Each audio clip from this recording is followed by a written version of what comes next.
하나님이 그 성중에 계심에 흔들리지 아니하리라. 새벽에 하나님이 도우시리로다. 사랑의 하나님, 우리를 구원하여 주시고 확실한 믿음의 이유가 되어 주시니 감사합니다. 세상이 다 변해도 변하지 않는 그 사랑과 모든 것을 이기는 능력 안에서 참된 평안과 확신을 누리게 하시고 오직 말씀만 따라 살아갈 수 있도록 허락하신 은혜를 찬양합니다. 주님을 향한 이 감사와 찬양이 우리의 입에서 끊이지 않기를 원합니다. 성령과 말씀으로 충만케 하여 주시고 날마다 쉬지 않고 기도할 수 있도록 우리의 마음과 생각을 주장하여 주시옵소서. 감사드리며 예수님의 이름으로 기도합니다. 아멘. 할렐루야. 사랑하는 성도 여러분, 1월 14일 토요일 새벽 예배 자리에 나오신 우리 모든 성도님들을 주님의 이름으로 사랑하고 축복합니다. 자, 여러분, 한 주간 평안하셨죠?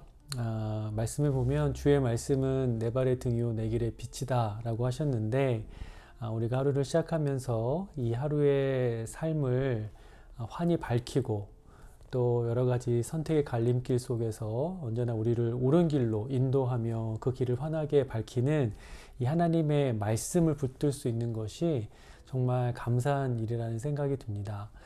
우리가 언제나 이 하나님의 말씀 붙들고 이 말씀 따라 지혜로운 선택을 하며 하나님께서 우리에게 선물로 주신 이 하루를 승리하며 살아갈 수 있기를 간절히 소원합니다. 여러분 계속해서 우리 다니엘 위해서 기도해 주고 계시죠? 우리 날마다 우리가 기도함으로 말미암아 하나님께서 우리 기도를 기쁘게 들으시고 우리 다니엘의 몸을 조금씩 회복시켜 나가고 계시다는 것을 우리가 확인하고 있습니다. 여러분 더욱더 기대감 가지시고 다니엘 위해서 끝까지 기도해 주셨으면 좋겠고요. 또 우리 성도님들 중에 또 병상에 계신 분, 또 치료 중에 계신 또 우리 가족을 또 두고 계신 분, 또 수술에 회복하고 계신 분들 많이 계신데 그런 모든 분들에게도 하나님의 치료하시는 역사가 동일하게 나타날 수 있도록 여러분 함께 기도해 주시기를 바랍니다. 여러분 오늘은 요한복음 4장 43절에서 54절 말씀 함께 볼 텐데요. 먼저 찬양 한 곡 듣겠습니다. 찬송가 288장 예수를 나의 구주 삼고 우리 이 찬양 듣고 다시 말씀 살펴보도록 할게요.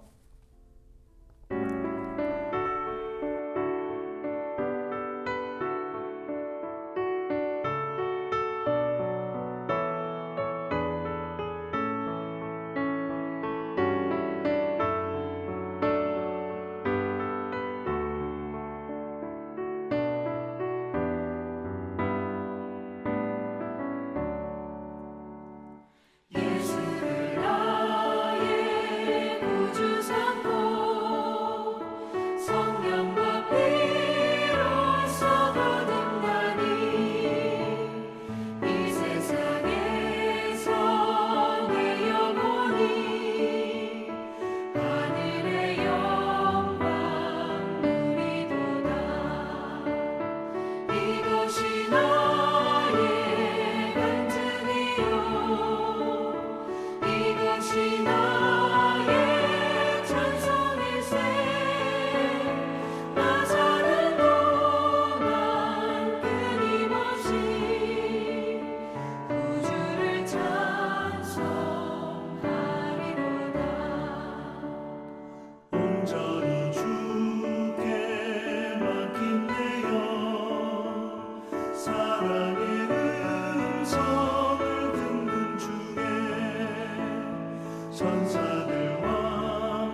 아멘. 자, 여러분, 이 찬양의 가사처럼 우리의 모든 간증과 또 찬양이 오직 우리의 구원자이신 이 예수 그리스도로 말미암게 되기를 간절히 축원합니다.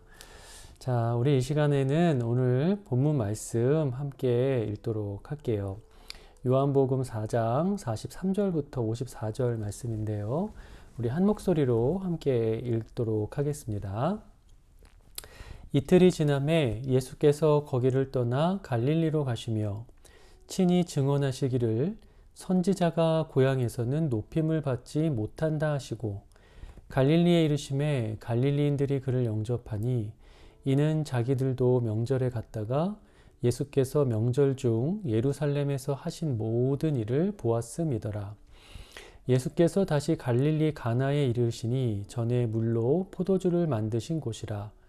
왕의 신하가 있어 그의 아들이 가버나움에서 병들었더니 그가 예수께서 유대로부터 갈릴리로 오셨다는 것을 듣고 가서 청하되 내려오셔서 내 아들의 병을 고쳐주소서 하니 그가 거의 죽게 되었음이라. 예수께서 이르시되 너희는 표적과 기사를 보지 못하면 도무지 믿지 아니하리라. 신하가 이르되 주여 내 아이가 죽기 전에 내려오소서. 예수께서 이르시되 가라 내 아들이 살아있다 하시니 그 사람이 예수께서 하신 말씀을 믿고 가더니 내려가는 길에서 그 종들이 오다가 만나서 아이가 살아있다 하거늘 그 낫기 시작한 때를 물은즉 어제 7시에 열기가 떨어졌나이다 하는지라. 그의 아버지가 예수께서 내 아들이 살아있다 말씀하신 그때인 줄 알고 자기와 그 온 집안이 다 믿으니라. 이것은 예수께서 유대에서 갈릴리로 오신 후에 행하신 두 번째 표적이니라. 아멘. 자, 여러분, 저희가 계속해서 이 요한복음 말씀을 묵상하면서 매일 아주 의미 있게 다루는 질문이 있습니다. 그 질문은 하나님 또는 예수님이 어떤 분이신가 라는 이 질문이죠.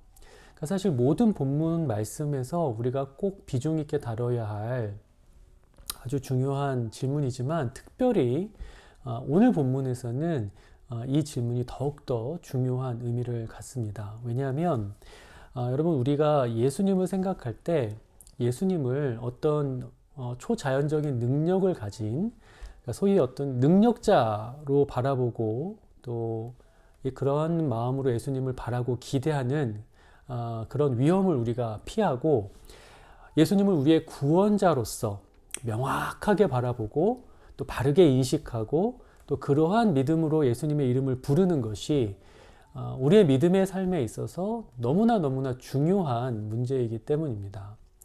자, 이 말의 의미가 좀 자세하게 어떤 것인지 오늘 본문을 통해서 좀 설명을 드려보도록 할게요. 여러분, 예수님께서 이 사마리아 여인을 만나신 뒤에 거기서 이틀을 머무르시고 갈릴리 지역으로 다시 오십니다. 그런데 예수님이 이 갈릴리에 도착하셨다라는 말씀을 듣자 그 갈릴리 지역의 수많은 사람들이 예수님께 나아오기 시작을 합니다. 그 이유에 관해서 이렇게 성경이 기록을 하고 있는데요. 45절 말씀을 보면 예수님이 예루살렘에서 행하신 일들을 보았기 때문이다. 이렇게 이야기를 하고 있습니다. 자, 여러분, 예수님께서 유월절을 맞이해서 예루살렘에 올라가시고 그곳에서 수많은 기적과 표적들을 행하십니다. 그런데 그때 그 자리에 갈릴리에서부터 유월절을 지키기 위해서 예루살렘에 있었던 사람들이 있었던 거죠. 그 예수님이 행하신 놀라운 일들을 보았던 갈릴리 사람들, 그리고 그것을 목격한 갈릴리 사람들의 말을 듣고 예수님에 대한 어떤 소문을 들었던 사람들이 그 예수님이 갈릴리에 오셨다라는 소식을 듣자마자 예수님을 향해서 모여들었던 거죠. 자, 그런데 그러한 사람들을 보시면서 예수님이 하셨던 말씀이 있습니다. 근데 그 말씀의 우리가 말씀을 생각할 때 분별해야 되는 것은 그 말씀이 긍정적인 말씀이 아니었다라는 거예요. 48절 말씀을 보면 예수께서 이르시되 너희는 표적과 기사를 보지 못하면 도무지 믿지 아니하리라 이런 말씀을 하십니다. 여러분 이 말씀의 의미는 크게 두 가지로 설명을 할 수가 있는데요. 첫 번째는 사람들이 예수님이 아니라 그저 예수님이 행하신 어떤 기적과 표적에만 매료되었다라는 말씀인 거고요. 또 다르게 얘기하자면 예수님이 표적을 행하신 그 본질적이고 궁극적인 목적을 전혀 이해하지 못하고 있었다, 깨닫지 못하고 있었다라는 안타까움의 말씀이었다라는 겁니다. 자, 여러분, 예수님께서 공생애를 시작하신 뒤에 많은 표적과 기적을 행하셨는데 그것들을 행하신 이유가 무엇이었죠? 여러분, 예수님께서 많은 병자를 고치셨는데요. 그 병자를 고치신 것이 이 세상의 가장 뛰어난 의사로서 이 세상에 존재하는 모든 질병을 정복하기 위함이셨을까요? 또 예수님이 그 당시 죄인이라고 또 가난한 자들이라고 하면서 소외당했던 사람들을 위로하셨는데 예수님이 그렇게 하신 이유가 어떤 급진적인 혁명가로서 이 사회 정의를 회복하시기 위해서 그런 일들을 행하신 겁니까? 여러분, 그게 아니죠. 그게 아니라 예수님은 그 모든 기적과 또 표적을 통하여서 자신이 모든 죄의 결과와 또 근본적인 죄의 모든 문제를 해결하기 위해서 이 땅에 오신 메시아라는 사실을 사람들에게 알리시고자 했던 겁니다. 그러니까 다시 말하자면 그 모든 기적은 사람들이 메시아를 바라볼 수 있게 하는, 많은 사람들을 메시아로 인도하는 어떤 이정표였는데 사람들은 그 손가락만 바라보고 그 손가락이 가리키는 곳은 도무지 볼 생각을 하지 못하고 있었다는 겁니다. 자, 여러분, 오늘 본문에 등장하는 이 왕의 신하, 그 병든 아이의 아버지 또한 예수님이 행하셨던 그 표적과 그에 대한 소문을 듣고 예수님을 찾아온 겁니다. 그거는 맞습니다. 하지만 성경은 그가 다른 사람들처럼 그냥 계속 예수님이 어떤 손가락만 바라보는 것에 머물러 있지 않았고 그 손가락이 가리켰던 그 구원자이신 예수님을 믿음으로 붙들게 되었다라는 사실을 우리에게 아주 분명하게 말하고 있어요. 그것을 알 수 있는 말씀이 49절과 50절에 나오는데요. 제가 한번 읽어볼게요. 신하가 이르되 주여 내 아이가 죽기 전에 내려오소서. 예수께서 이르시되 가라 네 아들이 살아있다 하시니 그 사람이 예수께서 하신 말씀을 믿고 가더니, 예수께서 하신 말씀을 믿고 가더니라고 했습니다. 근데 여러분, 우리가 이 상황에서 이 아버지의 심정이 어땠을지를 한번 헤아려 볼 필요가 있습니다. 여러분, 지금 이 사람이 죽어가는 아들을 살리겠다고 예수님을 만나기 위해서 가버나움에서 갈릴리까지 왔어요. 여러분, 가버나움에서 갈릴리까지는 32km가 떨어져 있는 거리입니다. 가까운 거리가 아니죠. 여러분, 그런데 갈릴리까지 왔다고 해서 끝일까요? 아니죠.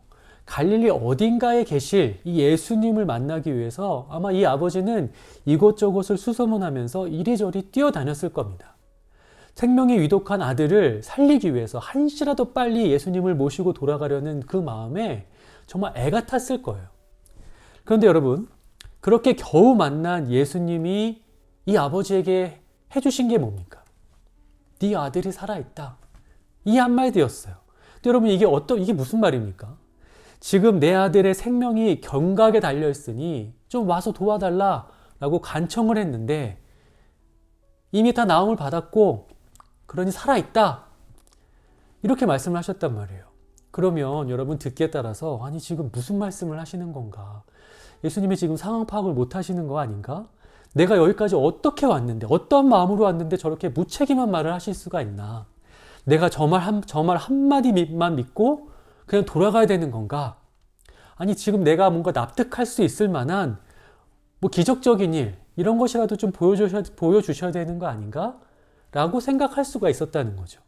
그런데 여러분, 이 아버지는 그렇게 반응하지 않았다는 거예요. 이 병든 아이의 아버지는 예수님의 그 말씀을 믿고 그대로 돌아갔습니다. 예수님의 말씀을 듣고 그리고 그 말씀을 믿고 그 믿은 그대로 순종했다는 거죠. 행함으로 이어지는 그 예수님을 향한 온전한 믿음을 그가 품었다라는 겁니다. 자, 여러분, 그 왕의 신하, 이 병든 아들의 아버지에게 예수님은 단순히 어떤 능력자가 아닌 온전히 믿고 따를 수 있는 구원자이셨다는 거죠. 자, 여러분, 예수님은 능력자가 아니라 우리의 구원자이심을 믿으시기를 축원합니다. 자, 여러분, 우리가 살아가면서 어떤 어려운 일을 만났을 때 혼자 감당하기 힘든 일을 맞닥뜨렸을 때 어떤 특별한 기술이나 능력을 가진 사람들을 고용하고 그들의 능력, 그들의 힘을 빌어서 사용합니다. 뭐 예를 들어서 뭐 자동차 정비를 맡긴다든지 집을 수리한다든지 아니면 자신의 자산을 대신 운용해 줄 사람을 우리가 구하잖아요. 그러니까 어떤 대가를 지불한 만큼 우리는 그들에게 그들이 가진 능력을 우리가 원하는 때, 우리가 원하는 방식으로 사용해 줄 것을 요구할 수 있고요. 또 그 계약에 따라서 일이 진행되지 않으면 얼마든지 항의하고 또 이의를 제기할 수 있는 권한을 갖게 되죠. 그런데 여러분, 우리가 삶에서 어려운 순간을 만날 때 예수님을 찾고 예수님께 도움을 구하는 것은 최상의 선택이고 최상의 지혜입니다. 그러나 중요한 것은 우리가 그렇게 예수님을 찾고 예수님을 의지할 때 그 예수님을 마치 우리가 돈 주고 고용해서 어떤 능력을 빌어서 쓸 수 있는 사람처럼, 그러니까 어떤 능력자처럼 대해서는 안 되고요. 우리가 그 예수님을 찾고자 할 때라면, 찾는다고 한다면 우리는 언제든지 그 예수님을 우리의 구원자로서 바라고 구하고 의지해야 한다는 겁니다. 여러분, 우리가 만약 예수님 어떤 도움을 받기 위해서 예수님을 찾을 때 우리가 누군가를 고용하고 또 그 사람의 능력을 어떤 비용을 치르고 사는 것 같은 마음으로 예수님을 대한다면 여러분, 그것은 절대로 예수님을 향한 합당한 모습이라고 할 수 없을 거예요. 우리가 이 사실을 옳게 분별하고 이 문제에 대해서 깨어있지 않으면 여러분, 우리는 결국에 예수님 왜 이렇게 해주지 않고 왜 자꾸 기간을 맞추지 못하시고 또 왜 결과가 늘 만족스럽지 않습니까? 라는 등의 말들. 그러니까 예를 들어서 뭐 커스터머 서비스나 뭐 고객 만족센터에서나 할 수 있을 법한 말들을 예수님 앞에 쏟아내고 말게 될 거예요. 자, 사랑하는 여러분, 예수님은 우리의 구원자십니다. 여러분, 예수님이 우리의 구원자이시다라고 고백하는 그 고백에 담긴 의미가 무엇이죠? 그것은 그분이 나를 사랑하시는 나의 주님이시라고 진심으로 고백하는 거 아닙니까? 그렇기 때문에 예수님을 나의 구원자로 고백하는 사람은요, 자신의 삶의 모든 것들을 나를 사랑하는 분, 나의 주인 되시는 그분의 손에 완전히 맡기고 안심할 수 있습니다. 그것이 참된 믿음을 가진 사람, 예수 그리스도를 나의 구원자로 고백하는 사람들의 태도인 거죠. 여러분, 예수님이 나의 구원자이심을 온전히 믿게 되면 우리는 눈에 보이는 것이 없어도 그분의 말씀 한마디에 온 마음을 담을 수 있게 되고요. 또 그분의 모든 말씀을 의심 없이 순종할 수 있게 됩니다. 나의 기대, 나의 시간, 나의 방법, 그리고 모든 결과까지도 예수 그리스도의 손에 다 맡길 수 있게 되고 오직 예수님의 말씀을, 예수님의 그 뜻을 최고의 응답으로 여기고 따를 수 있게 된다는 거예요. 여러분, 우리가 그렇게 예수 그리스도를 나의 구원자로 믿고 섬기고 그분의 말씀을 따라 살아가게 되면 우리의 삶에 어떤 일이 일어나게 될까요? 오늘 본문 말씀에 등장한 그 병든 아들의 아버지, 이 아버지가 예수님의 그 말씀을 믿고 다시 자기 아들에게로 돌아갈 때 가던 도중에 신하들을 만나고 그 신하들을 통해서 예수님이 말씀하셨던 바로 그때의 아들이 살아났다라는 것을 듣게 됩니다. 그리고 결국 그것을 통해서 그의 온 가족이 구원을 받게 되는 놀라운 일을 경험하게 되죠. 여러분, 이것이 의미하는 바가 무엇이겠습니까? 여러분, 우리가 예수 그리스도를 우리의 구원자로서 온전히 믿고 그분의 말씀에 전적으로 의지하고 순종하며 살아가게 되면 여러분, 우리가 개인적으로는 우리가 바라고 구한 것 이상의 응답을 언제나 얻으며 살아갈 수가 있게 되고요. 나아가서 그것을 통해서 우리가 하나님의 뜻을 이 세상 가운데 증거하고 또 흘려보내는 놀라운 축복의 통로로서 또 쓰임받을 수 있다. 그것을 우리에게 알려주는 것이 오늘 본문의 말씀입니다. 자, 사랑하는 여러분, 그러한 인생이 얼마나 복된 인생이겠습니까? 여러분, 예수 그리스도를 자신의 구원자로 믿고 자신의 구원자로 구하며 또 그분의 말씀, 또 그분의 응답을 믿음으로 기다리는 자의 삶이야말로 참으로 복된 인생임을 믿고 살아가시는 우리 모든 샬롯 연합교회 성도님들 되시기를 바랍니다.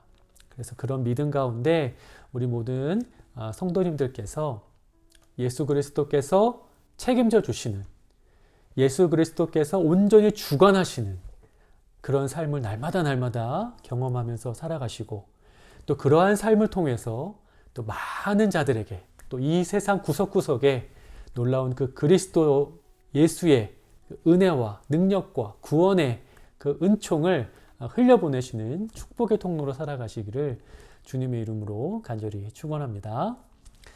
자, 여러분 우리 시간 함께 기도할게요. 기도하실 때 예수님이 나의 구원자이심을 언제나 믿음으로 고백하고 의지하며 살게 하소서. 모든 상황 속에서 하나님의 때와 방법을 온전히 믿고 감사하며 살게 하소서. 이렇게 기도해 주시고요. 또 치유와 회복의 역사가 우리 교회 가운데 일어나게 하여 주옵소서 기도해 주시고, 특별히 우리 다니엘과 또 우리 이정선 집사님 위해서 한마음으로 간절하게 기도하도록 하겠습니다.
이 모든 말씀 예수 그리스도의 이름으로 기도합니다. 아멘. 자, 계속해서 개인 기도 시간 가져주시고요. 오늘도 우리의 구원자 되시는 예수 그리스도와 동행하시면서 가시는 곳곳마다 축복의 통로로서 복된 삶을 살아가시기를 주의 이름으로 축원합니다.